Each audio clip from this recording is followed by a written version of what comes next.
welcome. I'm Praveer, and today I'm going to share a brief presentation, Anti-Aging Due to Light-Based Technology. Now, setting the context, I had prepared this presentation in prep for a Forbes Council's Age Tech event that took place earlier this week. During that event, I offered a subset of comments that I'm going to share today, but I want to share the full presentation over here. Now, this event, the Forbes Council's Age Tech event, was based on an article that got published in November of 2025, so just a couple of months ago. The article was called The 7 Trillion Opportunity Why Brands Can't Afford to Ignore Older Consumers. And the quote that I had contributed there was, light in many frequencies and intensities is fundamental to human biology, influencing chemistry, genetic regulation, and epigenetics. As we age, these light-mediated systems deteriorate. However, light-based technologies offer a largely untapped opportunity. We can engineer interventions that restore or modulate these processes in older adults, thereby opening a new frontier in health technology for the aging consumer. So here I want to offer the master thesis of that quote.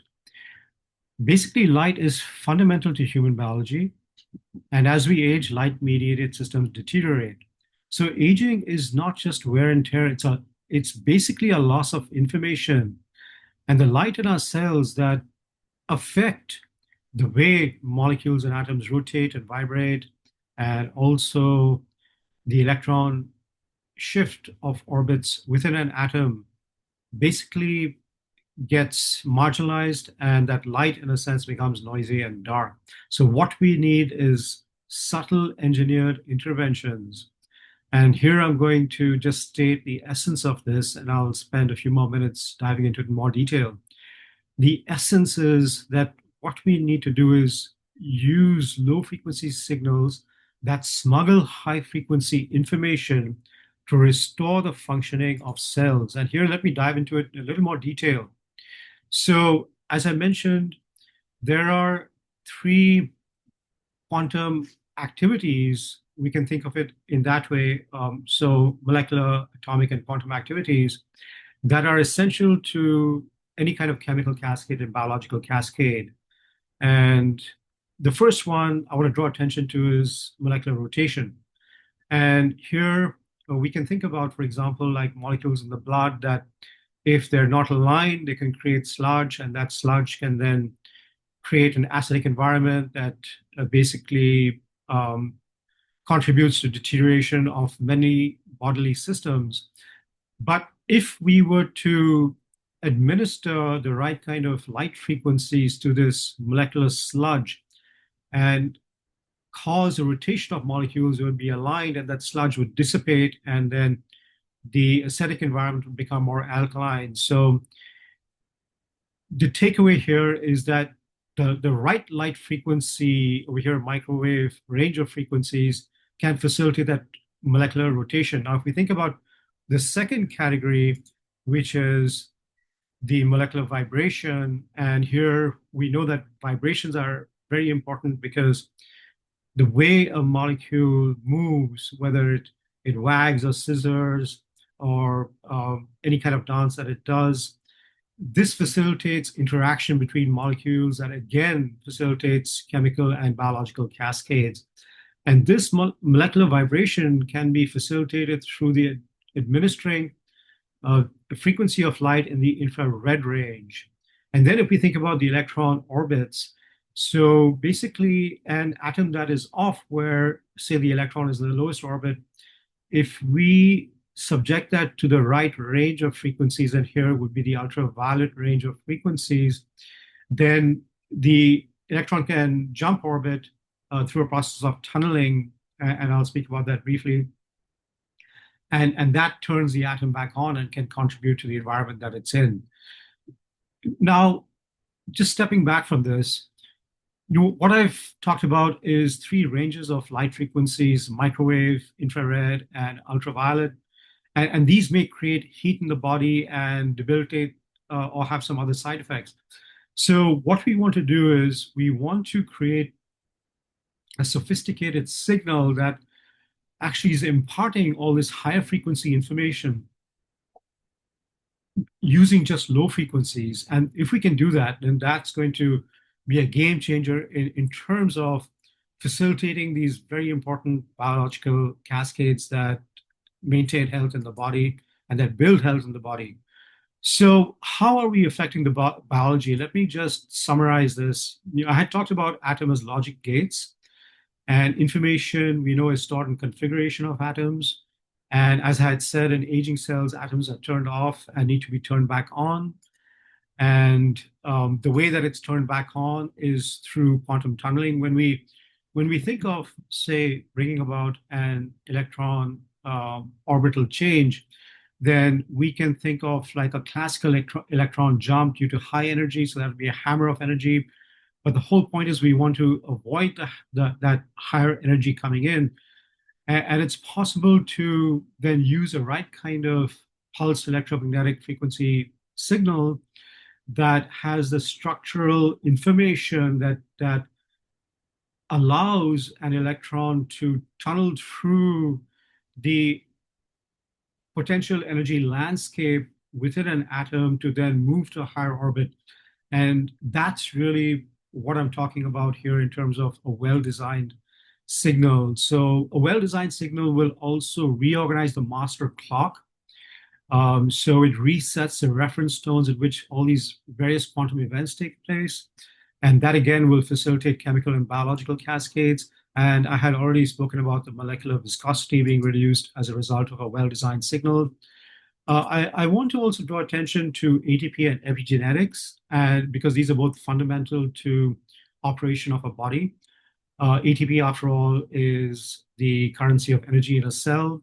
However, often what happens is the mitochondria where the ATP is produced, um, due to sluggish enzymes, the oxygen cannot be transported down the electron transport chain, and then ATP is not produced to the degree that it needs to be produced. But if we were to administer the right kind of signal, then this can reverse basically this condition. And then epigenetics, which is another very important process in the body.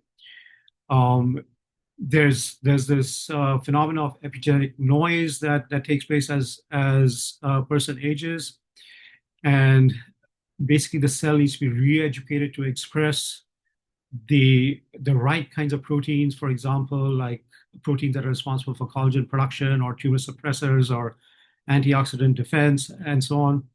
And again, through the right kind of signal that's administered to the body, the light signal can allow this epigenetic reset to take place.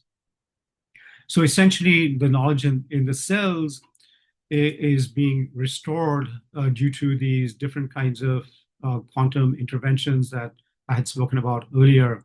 Now, I want to draw attention to three products that I'm aware of that are just exceptional in regard of administering the right kind of light frequencies, the right light signals, or smuggling in a sense the high information, structural information through means of a lower frequency signal. One is the cloud, which basically allows, and this is my interpretation and take on it, it allows molecular vibration, molecular rotation, electron orbital change to take place, because the signal that it administers to the body has all this packed information in it. There's also another device I want to draw attention to. It's the Leo. And this is more of a high intensity PMF device. But this device basically allows lower frequencies to be administered, so within up to 25 hertz, that retrains even involuntary muscles through some of the phenomena that I had spoken about before. And then a third device that allows, it's called a bubble, that allows specific frequencies to be programmed and then administered on specific parts of the body or to influence the overall functioning of the body. And these three operate differently in a sense. Because if we look at the bubble, it's cleverly designed to have spheric-like transmission.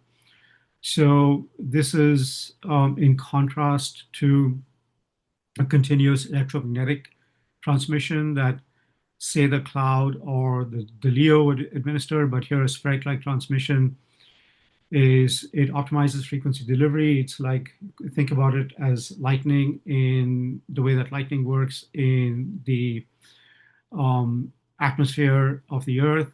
It just strikes at one point, there's an intensity of energy, and then it dissipates over time. And that's similar to how this signal operates. When we step back, really, light can be thought of in its um, essence scientifically as the electromagnetic spectrum. So that can be thought of as the edge of light. And the way that we harness it, the way that we leverage these electromagnetic frequencies is fundamental to facilitating the right kind of chemical and biological cascades in the body. So if I were to summarize, then we've evolved within an environment of light, and its light not only affects our chemical and biological health, but also is essential to the physics of organisms. And I drew attention to this through three kinds of micro dynamics that takes place. One, the electron shifting orbit. Second, molecular kinetics in terms of the rotation and vibration. And I also drew attention to, as we age, there's a sluggish mitochondrion, which is the enzyme that is not able to function as well as in a younger person, but that can be reversed with the right kind of signal.